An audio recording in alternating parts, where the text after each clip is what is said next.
hoavin'ny tanora malagasy.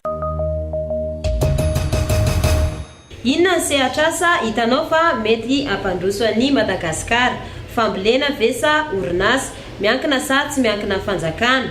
Fambolena satria Madagasikara geda. Amina manokana zagny antony tegna tokony hampandroso Madagasikara dia fagnorenana orinasa tsy miankina satria raha maromaro zagny orinasa tsy miankina zegny Madagasikara dia maro koa zagny le tanora mahazo asa.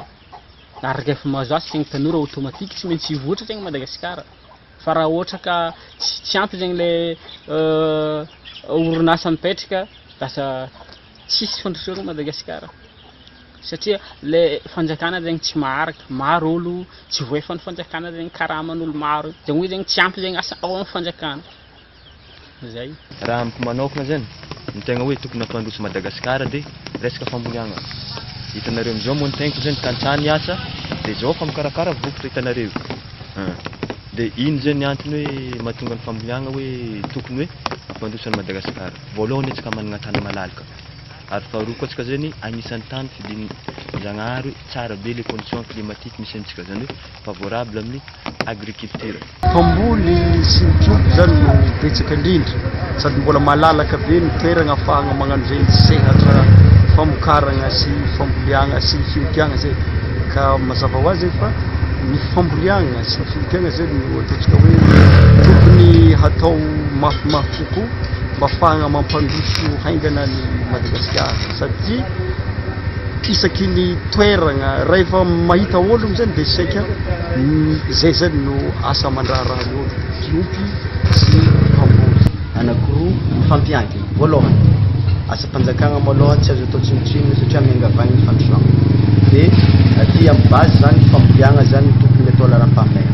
Zay zany mikasika ny asa-panjakana satria ny fanjakana zegny entigny magnabe miteza hagnara-maso ny firenena ny vahoaka toy ny fandriam-pahalema. Fambolagna satria raha amboly afaka voagnavola. Mety ho fomba ray ahafahana mitady vola ve ny internet sy ny Facebook. Ary ianao ve anisan'ny olona miasa ao anatin'izay? Tsy mifidy vola za. Tsisy.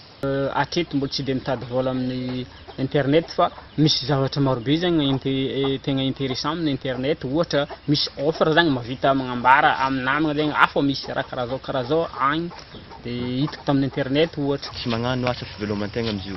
Dia izy zany sehatra raiky mbola vaovao be surtout aty amin'ny sisiny aty dia afaka trandrahiny, afaka ampiasaigny toy ny fibre optique, ny connexion internet, ny réseaux sociaux zany hoe afaka agnanaovana asa maro izy io. Tokony mampidy bola koa magnala amin'ny fahasairana. Tsy asa fitadiavam-bola fa natao asa anaovana ny fikarohana ny document samihafa dia anaovana ny fifandraisana amin'ny namagna zay sehatra samihafa sy namagna lavitra any. Tegna fitadiavam-bola le izy tsy agnatiny. Tsy mampidy bola. Iza ny tomponatoka voalohany amin'ny hoavinao ianao ihany ve sa fianakaviana sa fanjakana? Ny fianarana zagny tsy maintsy fanjakana regny zegny ny responsable azy. Raha ohatra ka tsisy zegny ny fanjakana lasa na mahaizana tegna dia lasa tsy dia normal loatra. Fa tegna fampiankina tsara amin'ny fanjakana zagny le ny hoavy. Fanjakana raha ohatra moa tegna zany agnatin'ilay navita fianarana dia mitady asa nefa le firenena ndraiky en crise.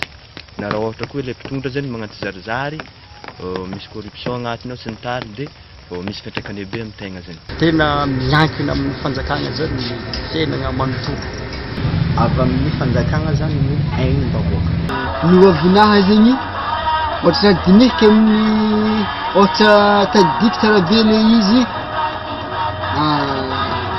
miankeva amin'ny fanjakana io hampanrisy ny fiaignanahy. Ohatra za mianatra dia finarinanahy tandronahy amin'ny asa-panjakana mahazo asa-panjakana zay minday gn'eritreretiko ny hoavinahy misy fekiny fanjakana tavely fanjakano